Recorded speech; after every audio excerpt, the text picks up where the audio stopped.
সাধারণ লোক এই সকল কথার বিবেচনা না করে, বিচার না করে গতানুগতিকভাবে দরিদ্র যে সমস্ত ব্যক্তিরা আছে তাদেরকেও নারায়ণ বলছে, এবং এটা আধুনিক সাহিত্যে একটা নতুন শব্দের সৃষ্টি করেছে, যেটা হচ্ছে দরিদ্র নারায়ণ।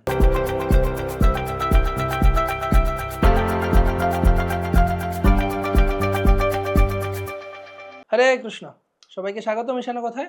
এক স্থানে কয়েকজন ব্রাহ্মণ প্রত্যেক দিন সকালবেলা প্রাতঃস্নানে গঙ্গায় যেতেন এবং গঙ্গা তীরে বসে সন্ধ্যা আহ্নিক করতেন। সকলেই তর্পণের জন্য একটা কোষা অর্থাৎ জলপাত্র, কমণ্ডলু মতন সাথে নিয়ে যেতেন, কিন্তু প্রত্যেক দিনই তাদের নিজেদের মধ্যে এই কোষা পরিবর্তিত হয়ে যেত একজনের সাথে আরেকজনের। তো একদিন একজন বৃদ্ধ ব্রাহ্মণ তিনি চিন্তা করলেন যে নিজের কোষাটাকে অন্য সবার চাইতে একটু আলাদাভাবে চিহ্নিত করে রাখবেন।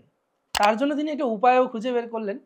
তো তিনি স্নানের পূর্বে যেটা ঘাটে রেখে বালু পিণ্ড করে তার উপর রেখে দিয়ে তিনি স্নানে গেলেন। বাকি ব্রাহ্মণেরা যখন সেখানে স্নানের জন্য এলেন, সেটা দেখে যে উনি একটা কমণ্ডলুর উপরে কি করেছেন, একটা বালুর পিণ্ড রেখে দিয়ে স্নানে নেমেছেন, সেই দৃশ্য দেখে বাকি ব্রাহ্মণেরাও তাদের কমণ্ডলু রেখে তার উপর বালুর পিণ্ড তৈরি করে সেটা রেখে দিয়ে স্নানে নেমেছে। স্নান করে উঠে এসে দেখছেন যে তার যে কোষা সেটা চেনার আর কোনো উপায় নেই।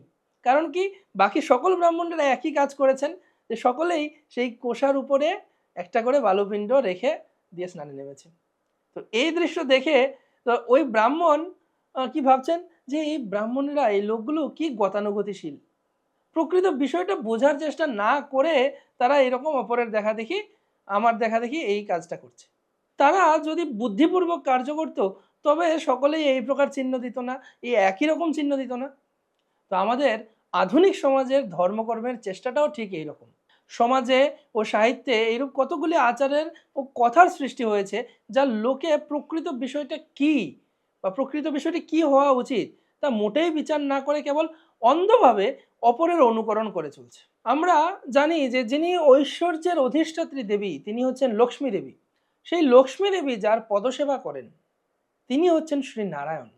আর সেই শ্রী নারায়ণ সমস্ত ঐশ্বর্যের মালিক, তার কোনো প্রকার অভাব নেই। যারা অভাবগ্রস্ত তাদেরকে আমরা দরিদ্র বলে জানি। দারিদ্র জীবের ত্রিতাপের অন্তর্গত একটি তাপ বিশেষ। ভগবানের এইরকম কোনো অভাব থাকতে পারে না, কিন্তু সাধারণ লোক এই সকল কথার বিবেচনা না করে, বিচার না করে গতানুগতিকভাবে দরিদ্র যে সমস্ত ব্যক্তিরা আছে তাদেরকেও নারায়ণ বলছে, এবং এটা আধুনিক সাহিত্যে একটা নতুন শব্দের সৃষ্টি করেছে, যেটা হচ্ছে দরিদ্র নারায়ণ। আপনারা সকলেই শুনে থাকবেন যে দরিদ্র নারায়ণ সেবা। কেউ কেউ বলতে পারেন নারায়ণ দরিদ্র না হলেও জীবের মধ্যে যে নারায়ণ আছেন পরমাত্মা রূপে তাকে লক্ষ্য করে ওইরূপ শব্দ প্রযুক্ত হচ্ছে। এই বিচারটাও ভুল। বদ্ধ জীবের দারিদ্রতা হয়েছে বলে নারায়ণের দারিদ্রতা হয় না, আর জীব কখনো নারায়ণ নন। বৈষ্ণবতন্ত্র বচনে বলা হয়েছে ইয়স্তু নারায়ণং দেবং ব্রহ্মরুদ্রাদি দৈবতৈ সমত্যেনৈব বিক্ষেত পাষণ্ডী ভবেদ্র ধ্রুবম। যিনি ব্রহ্মা রুদ্রাদি দেবতার সহিত শ্রী নারায়ণকে সমান বলে দেখেন তিনি নিশ্চয়ই পাষণ্ডী। যেখানে এই শ্লোকে বলা হচ্ছে যে যেই ব্যক্তিরা ব্রহ্মা অথবা শিবকে ভগবানের সমান বা তাদেরকে আলাদা বা এরকম বলে মনে করেন তারা নিশ্চয়ই পাষণ্ডী। সেখানে সাধারণ জীবের কি কথা? শ্রীচৈতন্য মহাপ্রভু এই বিষয়ে বলেছেন, প্রভু কহে বিষ্ণু বিষ্ণু ইহা না কহিবা, জীবাদমে কৃষ্ণ জ্ঞান কভু না করিবা। জীব ঈশ্বর তত্ত্ব কবু নহে সম, জলদগ্নি রাশি জয়ছে স্ফুলিঙ্গের কোন। অনেক পণ্ডিত ও বুদ্ধিমান ব্যক্তি এই সকল শাস্ত্রযুক্তি ও মহাজনবাণী বিচার না করে কেবল লোকের দেখা দেখি গতানুগতিক নিয়ে অন্যান্য ব্রাহ্মণের দ্বারা উক্ত বা বৃদ্ধ ব্রাহ্মণের কার্যের যে অন্ধ অনুকরণ যারা করলো অন্য সকল ব্রাহ্মণেরা, এইরকম ন্যায় তারা ধর্মরাজ্যে নানা প্রকার সিদ্ধান্ত বিরোধী পাষণ্ডতা করে থাকে। বর্তমানে আরেকটা জিনিস দেখা যায় যে অনেকেই শ্রীমদ্ ভাগবতের অবৈধ অনুকরণ করে যে কোনো নশ্বর বস্তু, যে কোনো জাগতিক বস্তু, প্রতিষ্ঠান বা জীবের জন্মতিথির মধ্যে জয়ন্তী শব্দের প্রয়োগ করে। কিন্তু শাস্ত্র বলছে যে রোহিণী নক্ষত্র সংযুক্তা ভাদ্র কৃষ্ণাষ্টমী অর্থাৎ একমাত্র স্বয়ং ভগবানের জন্মতিথি, পরমেশ্বর ভগবান শ্রীকৃষ্ণের জন্মতিথি ব্যতীত আর কোনো কিছুতেই জয়ন্তী শব্দ ব্যবহার করা হয় না। শুধুমাত্র ভগবান শ্রীকৃষ্ণের জন্মতিথি জয়ন্তী নামে অভিহিত হন। আজকাল কুকুর, বিড়াল, বাড়ির অনুষ্ঠান, অমুক জায়গার অনুষ্ঠান, একটা কলকারখানার অনুষ্ঠান, সমস্ত কিছুতে এই জয়ন্তী শব্দ ব্যবহার করা হচ্ছে।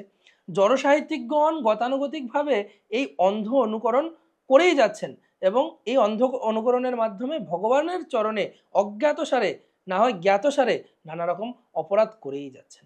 তাই আমরা এই গড্ডালিকা প্রভায় গা না ভাসিয়ে আমরা কি করব, আমরা যেটা শাস্ত্রে বলা হয়েছে সেই নিয়মে প্রথমে বুঝবো, প্রথমে বিচার করব, তারপর আচার করব এবং তারপর প্রচার করব। শুধুমাত্র আমরা দেখলাম, শুনলাম, বাস ঠিক আছে না, আমরা প্রথমে বিচার করব, বিচার করার মাধ্যমে সেই জ্ঞান আমরা আমাদের জীবনে প্রয়োগ করব এবং অন্যকে শিক্ষা প্রদান করব। হরে কৃষ্ণ।